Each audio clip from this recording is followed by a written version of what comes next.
Okay, today we're going to do port deaccess and reaccess. And first thing, for those of you, for female nurses, make sure that you always put your hair back, okay? And tie it. Hand sanitize. This is Mr. Chester. He's volunteering today.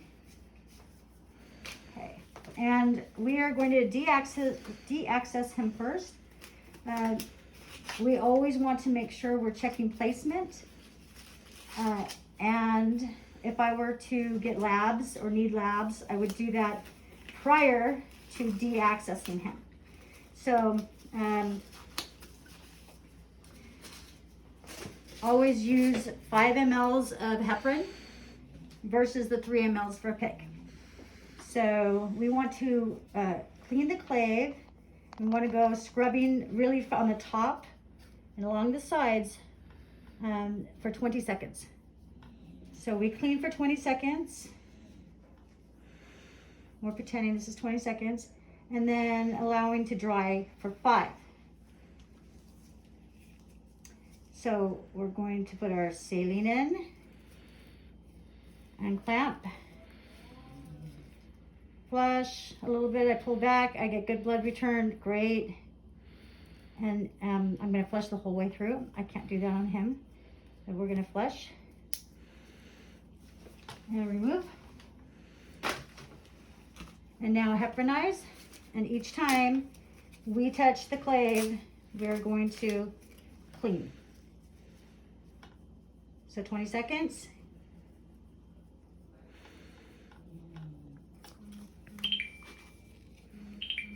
And 5 mLs heparin.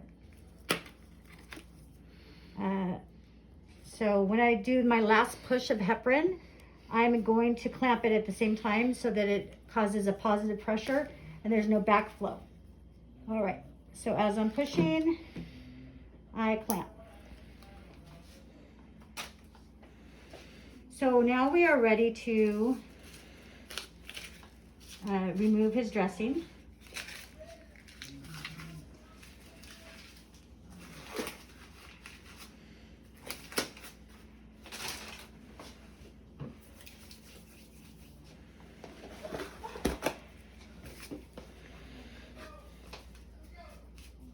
And I usually have some sterile gauze available in case when I deaccess, if I notice that there's any kind of heparin that comes from the port access. You also want to make sure that you're looking for any signs of infection, any pus, any redness. Okay, so I'm going to go along the edges. Always, and this is an area where many men have a lot of hair, so we have to be careful of that. It's tegaderm, so when I go along and I get closer to the center, I always make sure that I hold this port in place, the needle, so that there's not wiggling. And he is very sticky. So, edges.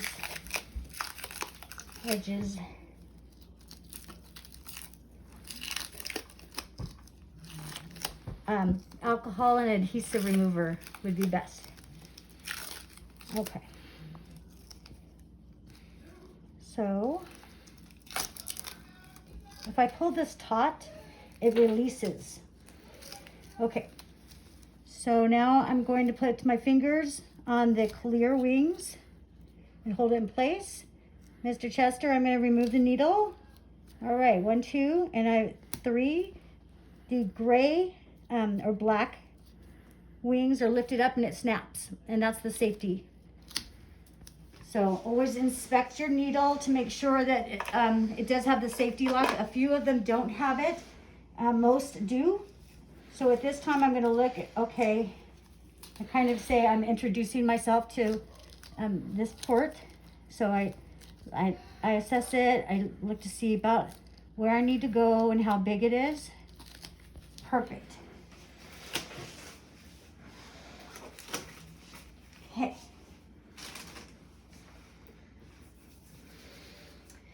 we're going to be using the mini lock port access kit. This is a 22 gauge 1.5 inch, so it's going to stick out a little bit.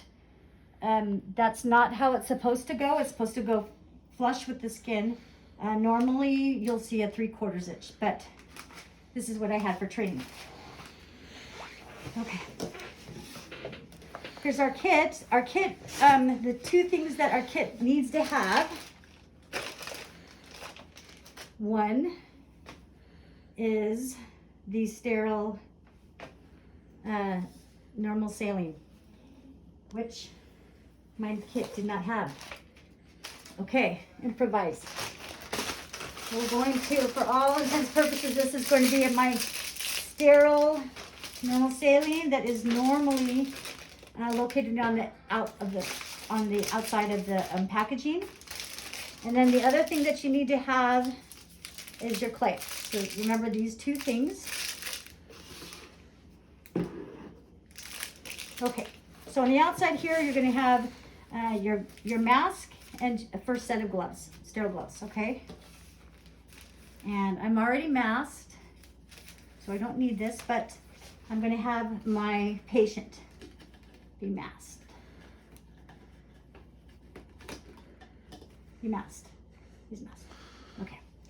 Okay, so I'm going to create my sterile field here. I'm going to go with this one away first. I'm considering 1 inch along the edges, non-sterile.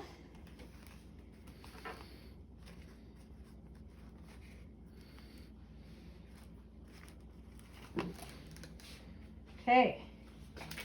And I'm going to be dropping in, not over, into my sterile field, my items. So my clave. And normally, this looks a little bit different. So normally I would peel back and we're pretending that I'm peeling back and dropping it. Okay. Okay. I'm taking my sterile gloves here. And we're in the home, so it's not, we kind of have to do with what we have. So this is perfect.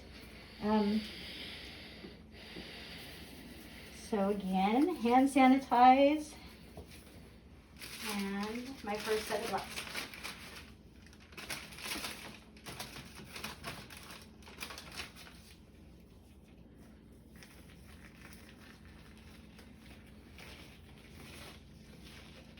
I just touched the inside of this, by the way, with my finger, so really, this is not okay. But, so I moved this back with my finger that was not gloved. So this area here is not sterile. So I have to be very careful. Okay, so here we have is drape, and the items that we have in here are a second set of our gloves. I'm gonna put that aside. Sterile drape, dressing, ChloraPrep,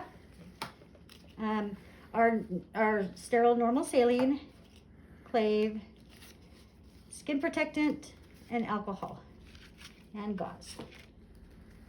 Okay. So here, this is, when you are charting, always make sure that you are charting what type of needle that you use. So I'm going to be using a mini lock. Not all Huber needles are the same maker. So make sure that you're documenting what type of needle you used. And I usually get everything ready first. And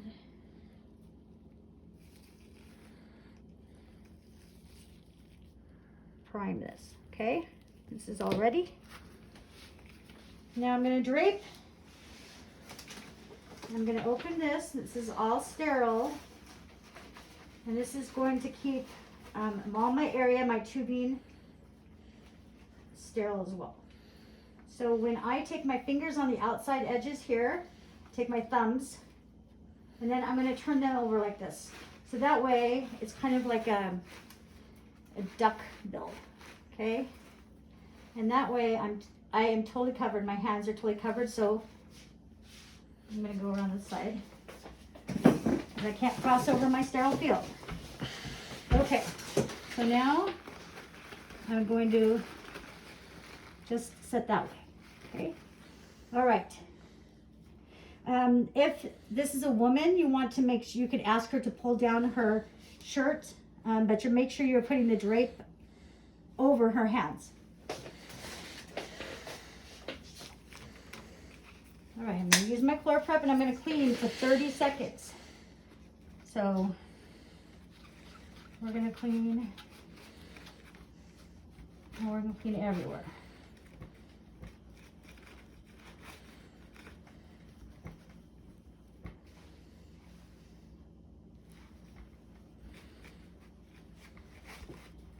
Okay, so we clean for 30 seconds and we allow to dry for at least 2 minutes. So while it's drying, I'm going to remove these. Use my hand sanitizer.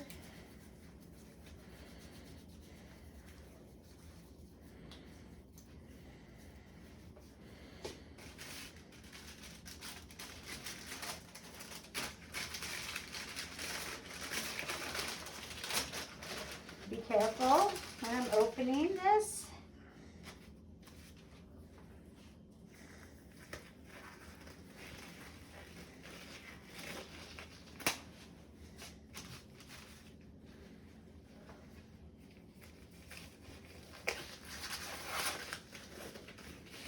Much better.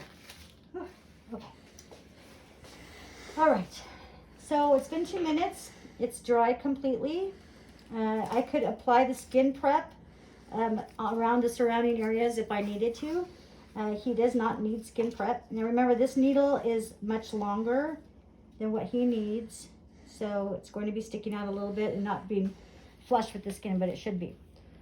So this is a pretty large one. And we would use this for pretty large person. So I'm going to feel the wings to make sure that they're not moving and these seem stable. And then I'm going to be draping this. So his sterile drape needs to be in place. So I'm going to drape it like that. All right, now I immobilize his port. Also, you can ask them to roll their shoulders back and that will help immobilize as well. All right, so notice so you can see best. I kind of feel with my index finger, okay, and I feel for the actual placement of where I'm going to go. And then I go to the sides. You can use your 2 or 3 fingers. And we're going to go straight in perpendicular, just like that. Now we're going to pretend that that is flush all the way. Fortunately, that's not.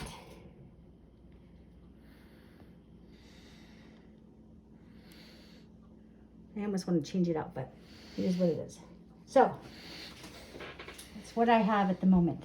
So let's say it's straight in. I'm going to check placement by pulling back and getting good blood return. If I don't get any good blood return, I'm going to push a little bit and then pull back again. Okay, I'm in. And now I'm going to push the rest of the 10 mLs in. There. And poor guy. This is not how it's supposed to look, but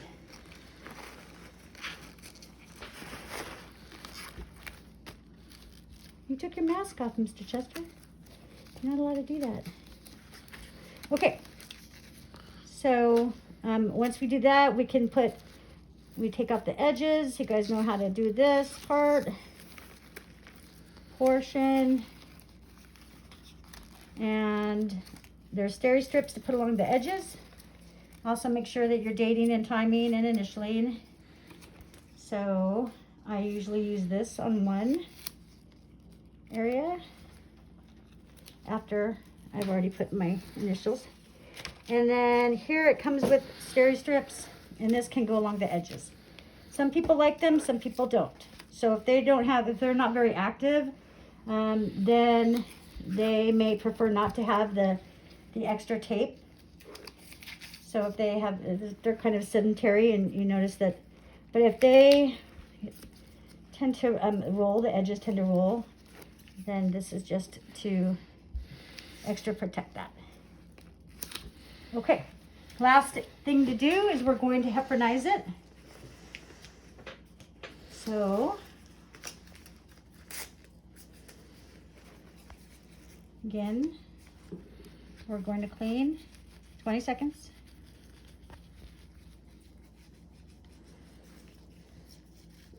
You could also hold this in place while you're cleaning.